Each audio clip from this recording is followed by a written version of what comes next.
नमस्कार। चुनाव से जुड़ा कैपिटल टीवी का खास शो स्टेट्स ऑफ वॉर देख रहे हैं आप। मैं हूं आपके साथ पूजा। आज बात चुनावी राज्य राजस्थान की करेंगे, क्योंकि आज राजस्थान में ईडी एक्शन से हड़कंप मच गया। सीएम अशोक गहलोत की मुसीबत काफी बढ़ गई है, क्योंकि ईडी के निशाने पर कोई और नहीं बल्कि अशोक गहलोत के करीबी राजस्थान कांग्रेस के प्रदेश अध्यक्ष डोटासरा और महुआ से निर्दलीय विधायक ओम प्रकाश हुड्डा है। आज ईडी ने दोनों के ही ठिकानों पर ताबड़तोड़ छापेमारी की। जयपुर, दौसा और सीकर में ये बड़ी कार्रवाई हुई है। ईडी की ये छापेमारी राजस्थान परीक्षा पेपर लीक मामले में मनी लॉन्ड्रिंग जांच के संबंध में अंजाम दी जा रही है।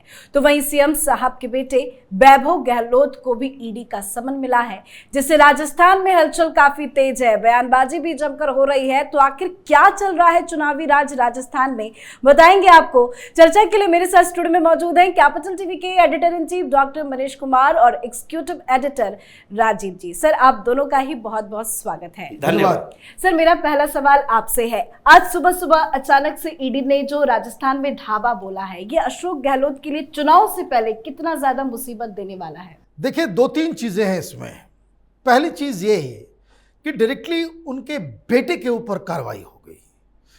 तो ये राजनीति और खास करके चुनाव, ये परसेप्शन पे चलता ही है। केस कोई नया नहीं है, केस पुराना है। पीएमएलए एक्ट लगा है, ईडी की कार्रवाई हुई है। कारण ये बताया जाता है कि इन्होंने कोई होटल के जरिए ये ब्लैक मनी को वाइट करने का काम किया। मॉरिशस से कंपनी जो है स्टेक्स खरीदती है ज़्यादा दाम में, 100 रुपये की कीमत होती है, 36,000 में खरीद लेते हैं। तो एक केस तो है, लेकिन चुनाव के वक्त अचानक से इनको समन दे देना, ये एक बहुत बड़ा झटका गहलोत सरकार के लिए है। गहलोत साहब वैसे भी बड़ी अनपॉपुलर सरकार चला रहे हैं। बहुत सारे मुद्दे ऑलरेडी बाजार में थे, लेकिन इस ईडी की कार्रवाई से क्या हुआ? आज कार्यकर्ता जो है वो प्रोटेस्ट कर रहे हैं। सारा जो कैंपेन जो था कांग्रेस पार्टी का, वो अस्त व्यस्त हो गया। ये एक बहुत बड़ा नुकसान कांग्रेस पार्टी को हो रहा है। हालांकि समन की जानकारी खुद अशोक गहलोत ने ट्विटर पर ट्वीट करके दी। समन की कॉपी भी उन्होंने अपने ट्वीट में अटैच किया, वो आपको दिखा रहे हैं। और साथ ही उन्होंने ट्वीट करके लिखा कि मेरे बेटे वैभव गहलोत को ईडी में हाजिर होने का समन। अब आप समझ सकते हैं कि जो मैं कहता आ रहा हूं कि राजस्थान के अंदर ईडी की रेड रोज इसलिए होती है क्योंकि भाजपा ये नहीं चाहती कि राजस्थान में महिलाओं को, किसानों को, गरीबों को कांग्रेस द्वारा दी जा रही गारंटियों का लाभ मिल सके। राजीव सर, टाइमिंग पे सवाल खड़े किए जा रहे हैं। बिल्कुल, टाइमिंग पे एक सवाल अगर अशोक गहलोत ने किया तो ये बता दे कि इन लोगों ने पहले जो मोदी सरकार ने एक विचार लाया, वन नेशन वन इलेक्शन, जिसकी बैठक पिछले दिनों हुई, फिर कल भी बैठक हुई है। उसमें यह साफ तौर पर कहा गया है कि भाई चुनाव तो अलग अलग राज्यों में अलग अलग जगहों पर होते रहते हैं, तो इसलिए कई समस्याएं आती है। उसमें से एक समस्या ये भी है, भ्रष्टाचार के खिलाफ कार्रवाई करो, हर जगह तो कभी न कभी चुनाव होते रहेगा। तो क्या कांग्रेस अपने भ्रष्टाचार को छुपाने के लिए वन नेशन वन इलेक्शन का विरोध कर रही है? अशोक गहलोत ने क्या कहा? अशोक गहलोत ने कहा हमें टारगेट किया जा रहा है। लेकिन टारगेट किसे किया जा रहा है? अशोक गहलोत को, वैभव गहलोत को, सीपी जोशी को, धर्मेंद्र राठौर को, या फिर राजेंद्र यादव को, लोकेश शर्मा को, जो कि इनके ओएसडी रहे हैं। अभी 9 ऐसे गहलोत के करीबी लोग, उनके परिवार के, उनके भाई जो फर्टिलाइजर घोटाले में फंसे हुए हैं, पिछले दिनों उनके घर पर भी छापेमारी हुई थी। ये सारे जो 9-10 लोग हैं गहलोत के करीबी, ये सारे लोग भ्रष्टाचार में फंसे हुए हैं। कभी न कभी तो किसी न किसी का नंबर आएगा, और वैभव गहलोत का नंबर इसलिए आया, ये चुनाव से लेना देना हो ये नहीं कहा जा सकता। लेकिन हाँ, ये तो सही है कि चुनाव के समय अगर ऐसे जो भ्रष्टाचार हैं वो लोगों के सामने आ रहे हैं तो परसेप्शन तो बदलेगा, जैसा कि डॉक्टर साहब ने कहा। लेकिन ये पेपर लीक घोटाला कैसे मुसीबत देने वाला है गहलोत को? क्योंकि आज हुड्डा और डोटासरा दोनों के ही ठिकानों पे छापेमारी हुई, लेकिन वो कह रहे हैं कि जानबूझ के परेशान किया जा रहा है। क्योंकि ये जो पेपर लीक घोटाला है सीधे सरकार से जुड़ा हुआ है। अब वैभव गहलोत का मामला जो है वो सीएम का बेटा वो दूसरी कंपनियों से हेराफेरी करता रहा, दो दो कंपनियों के साथ ब्लैक मनी को व्हाइट मनी करने का काम ये किया था। उस मामले में ये फंसा हुआ है। लेकिन ये तो सरकार के स्तर का करप्शन है जो कि अशोक गहलोत के लिए बड़ी मुसीबत बन गया है। मतलब ये भ्रष्टाचार अगर मुद्दा है, राहुल गांधी बोलता है कि भ्रष्टाचार एक बड़ा मुद्दा है, मोदी जी, अडानी जी, अंबानी जी, ये भ्रष्टाचार अगर मुद्दा है तो फिर छत्तीसगढ़ का भ्रष्टाचार मुद्दा है, राजस्थान का भी भ्रष्टाचार मुद्दा है, और लोग इसे समझेंगे और समझ रखे हैं। रातों रात ये जो परसेप्शन बदला है, इसका असर तो कुछ समय में दिखाई पड़ेगा। अब आप सभी को एक और अशोक गहलोत का ट्वीट दिखाते हैं, जिसमें अशोक गहलोत ने ट्वीट करके लिखा कि प्लान ई भाजपा का प्लान ABCD सब फेल होने के बाद अब प्लान ई ही शेष रह गया है। इसलिए ईडी को चुनावी टिड्डी दल की तरह इस्तेमाल करके जिस भी राज्य में भाजपा की हार सुनिश्चित हो, वहां जीतने वाले दलों की फसल खराब करने की कोशिश करने के लिए भेज देते हैं। कल राजस्थान की महिलाओं को 2 गारंटियां दी तो आज ईडी को भेज दिया। ये टिड्डी बता रहे हैं ईडी को। देखिए, ये बार बार कांग्रेस पार्टी की तरफ से इस तरह के बयान आते हैं जिसमें कभी संसद को तो कभी जुडिशरी को।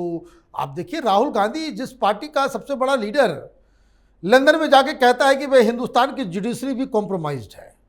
मतलब हिंदुस्तान में जो कुछ भी कांग्रेस के खिलाफ कोई बात कहता है, करता है, उसको आप गालियां देना शुरू कर देते हो। इलेक्शन कमीशन को गाली, चुनाव हारो तो उसके बाद ईवीएम को गाली। आप कम से कम इस चीज को समझें कि आप गारंटी दे रहे हो महिलाओं को, गरीबों को, मुसलमानों को। ये कहते हैं ना भाई गारंटी दे रहे हैं, उस वजह से सारे लोग प्रेशर में आ गए। तो गारंटी आप देते रहो, लेकिन अगर आप गारंटी दे रहे हो ये सारी चीजें, उससे क्या आपको भ्रष्टाचार करने का, पेपर लीक कराने का, काले धन को व्हाइट करने का आपको लाइसेंस मिल जाएगा? ये लाइसेंस मिल जाएगा? पहले से ही आपने डिक्लेयर कर दिया कि हम जीत रहे हैं। अभी तो मैं देख रहा था बहुत सारे वो दिल्ली में बैठे हुए दलाल पत्रकार कांग्रेसी पेरोल पे सब पहुंच गए जयपुर, सब लोग अब अपने काम पे लग गए हैं। ये बेकार की चीजें हैं। आप गलत काम कर चुके हैं, आपके ऊपर कार्रवाई होगी। और इलेक्शन से बेहतर, वैसे ईडी और सीबीआई चुनाव से पहले इस तरह का काम करती है तो ये समझिए ये जन जागरण का काम है, डेमोक्रेसी इसमें मजबूत होता है जी। ताकि लोगों की नजर में ये बात रहे कि देखिए आपकी जो सरकार चली है इसमें ये भ्रष्टाचार हुआ है, तभी तो फ्री एंड फेयर इलेक्शन है। लोगों की जानकारी के अभाव में अब ये पता ही नहीं चले कि गहलोत साहब ने 5 साल में क्या क्या अच्छे काम किए, तो कांग्रेसी और दलाल पत्रकार मिलकर बता देते हैं। क्या क्या बुरा किया, ये भी तो जनता के जानने का अधिकार है, ये है या नहीं है। हालांकि तो आज मल्लिकार्जुन खड़गे का भी एक बयान काफी चर्चा में है। वो कह रहे हैं कि ईडी, सीबीआई, आईटी आदि भाजपा के असली पन्ना प्रमुख बन जाते हैं। इस पे क्या कहेंगे सर आप? क्योंकि पन्ना प्रमुख की जो बात ये करते हैं, जैसे मल्लिकार्जुन खड़गे खुद ये सोच रहे हैं अगला नंबर तो इन्हीं का आने वाला है। सोनिया गांधी, राहुल गांधी का भी नेशनल हेराल्ड का मामला बंद नहीं हुआ है और इसमें ये तीनों के तीनों मुख्य आरोपी हैं, जिसने 5000 करोड़ कार्यकर्ताओं का पैसा खा लिया, कांग्रेस के लोगों का, देश का पैसा। तो ये जो ईडी सीबीआई के छापों से डरते हैं, वो कम से कम कोर्ट में जाकर ये बताएं, जैसे कि संजय सिंह ने बताया जी। Political vendetta. संजय सिंह का क्या हुआ, कोर्ट के अंदर से जज साहब ने बोल दिया ये राजनीतिक मंच नहीं है, यहां पर तथ्य और सबूत पर बात होगी। मल्लिकार्जुन खड़गे ये जो वैभव गहलोत के खिलाफ चले जाए और जाकर पहले भी जैसा इन लोगों ने गया और सुप्रीम कोर्ट में दरवाजा खटखटाया कि हमें गिरफ्तार नहीं करना चाहिए, तलाशी नहीं लेनी चाहिए, जब्ती नहीं होनी चाहिए, ईडी को दंतहीन, विषहीन कर दो। कोर्ट ने क्या किया? आज भी वही होगा। खड़गे साहब, गहलोत साहब मिलकर चले जाए, वैभव गहलोत के जो पूछताछ के लिए बुलाया गया है समन को कैंसिल कर दे। ये राजनीतिक मंच का इस्तेमाल विक्टिम कार्ड की तरह करते हैं। और वैसे भी ये खड़गे साहब, ये जो राहुल गांधी की जो कंपनी है यंग इंडिया, उसके ये सीईओ हैं। और जो दफ्तर जो नेशनल हेराल्ड की बिल्डिंग में चल रहा तो ईडी उठा के ले गई थी इनको, क्योंकि कागज पे सैलरी जा रही है, कागज पे सैलरी जा रही है। और ईडी के साथ जब खड़गे साहब को लेकर के बिल्डिंग में ईडी लेकर के गई तो मालूम चल रहा है ना वहाँ पंखा है, ना एसी है, ना दफ्तर चल ही नहीं रहा, लेकिन सैलरी जा रही है। ये लोग देश के लिए सेवा करेंगे? थर थर थर थर कांपते हुए बिल्डिंग से बाहर निकले थे कि सारी चोरी पकड़ी गई है, और ये लोग लंबी चौड़ी बातें करेंगे, plan A, plan B, plan C. दिक्कत क्या है, इस देश में राजनीति के नाम पे हम लोगों ने चोरी को नॉर्मलाइज कर दिया है। हालांकि सर, इस एक भ्रष्टाचार पार्टी का साथ एक और भ्रष्टाचार पार्टी दे रही है। आम आदमी पार्टी मैदान में आ गई है। गोपाल राय ने बड़ा बयान दिया। उन्होंने कहा कि कांग्रेस नेता डोटासरा के ठिकानों पर छापेमारी से साफ है कि बीजेपी चुनाव हारी है। इसे देखते हुए बीजेपी केंद्रीय एजेंसियों का इस्तेमाल कर चुनाव जीतना चाहती है। आम आदमी पार्टी साथ दे रही है। देखिए, आम आदमी पार्टी जो है वो भ्रष्टाचारियों के साथ खड़ी हो गई है। इसका मतलब ये है कि आप डरे हुए हो कि अभी जो मनीष सिसोदिया, संजय सिंह, ये तमाम लोग जो जेल में गए हैं, अभी और लोगों का नंबर लगने वाला है। इसलिए देखिए, सौरभ भारद्वाज को हटाया गया है। जल बोर्ड में एक अलग घोटाला जो है वो सामने आने वाला है।